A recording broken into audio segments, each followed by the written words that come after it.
Hey friends, let's make some sheep milk cream cheese or quark. I'm Sari from Fulbright Farmstead. Let's get started. So here we have our ingredients and equipment that we need to make cream cheese. Our first step is bringing the milk to a boil. I'm using a recipe from David Asher's new book, Milk into Cheese. I'll link it below in the description box. The second step is to put your milk in an ice water bath to cool it down to 68 degrees Fahrenheit. Step 3, add your starter culture of choice. You can use kefir, clabber, or whey at the rate of 1 part starter to 100 parts milk. For a gallon of milk, that is 40 milliliters or about 2.5 tablespoons. If I remember right, I am using whey from a batch of naturally acidified mozzarella. Also, I didn't quite have a full gallon of sheep milk to use in this recipe. I actually only had about 3 quarts, so that's why you see me only using about 30 mils of whey instead of 40. Now I'm adding my rennet. Okay, so listen up, this is really important. For sheep milk, you should reduce the rennet. I did not. I followed the recipe as follows, and my cream cheese, while still tasting delicious and working perfectly in recipes, came out a little grainy, and I have not had that problem before, and I think it was because I used too much rennet in this recipe. Watch to the end of the video and I'll give you my tips on how to prevent graininess. Step 4, cover and let ferment in a warm spot for 12 hours or overnight. You can see I stuck mine up on the fridge. You can also just leave it on your counter. I put it up there just because my house is pretty cold this time of year. Okay, this has been hanging all day. I started it in the morning. It's nice and thick now, so it's time to scoop it out of the pot and put it in a cheesecloth to hang up to drain. Don't mind my pajamas now, it was my bedtime. Once you get it all scooped into your cheesecloth, go ahead and tie up your corners and tie it up using whatever method you have available to you. Here I'm going to tie it up to my cupboard, which works well. I've also used a bucket. Just use whatever you can make work. It doesn't have to be fancy, trust me. I'm going to go ahead and let this hang overnight. I'm going to bed. I'll see you guys in the morning. All right, good morning. This has been hanging for a little over 12 hours. So now it's time to take it down and salt it. And then we're going to hang it back up to drain for another 12 hours. I just wanted to show you really quick the way. Ooh, sorry. You can see it's nice and clear and green. That means we're not losing cream into it, which is good. We don't want to lose our cream. If you can get it untied. Why did I do this so tight? Okay, so you can see the center is still pretty thin. So that's where adding the salt and mixing this up to get the liquidy part incorporated with the thicker part and then draining it again will help get it the right texture. So let's add some salt.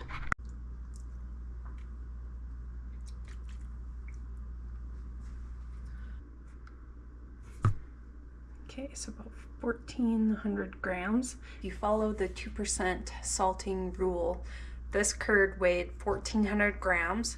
That would be about 28 grams of salt, which is around 4.5 teaspoons. It's quite a bit of salt, so I'm just gonna start adding teaspoons, mixing it in, and tasting it and seeing how I like it, and we'll go from there. Here's more salt.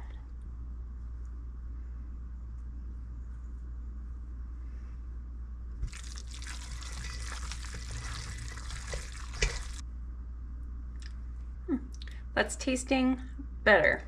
I'll do just a little bit more.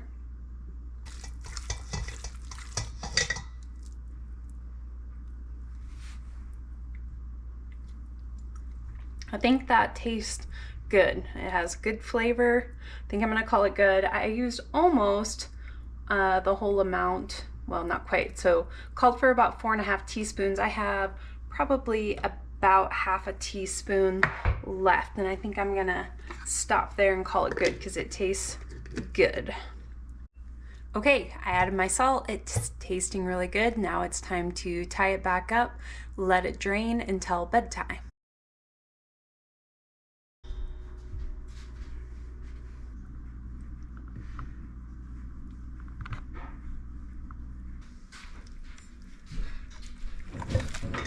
Whoa.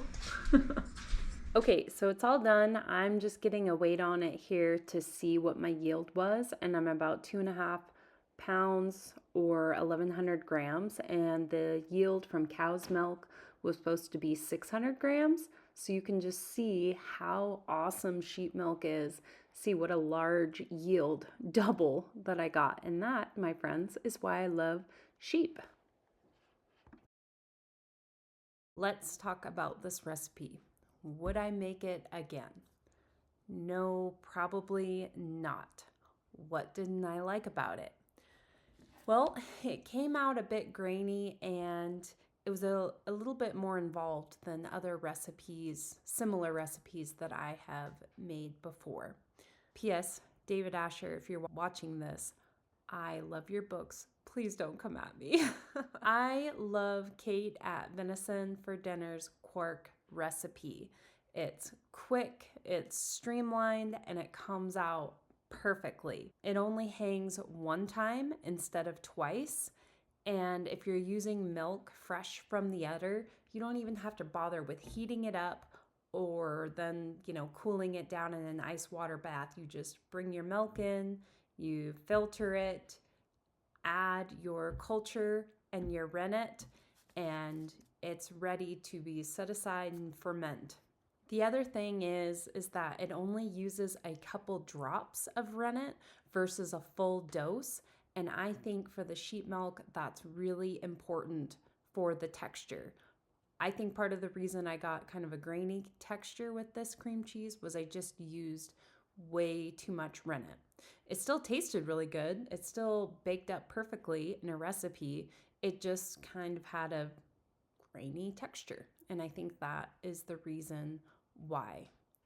Also, the venison for dinner recipe, it drains really nice and really fast. So give it a try.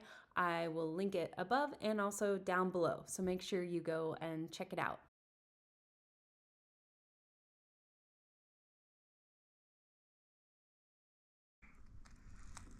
How is it? Then, get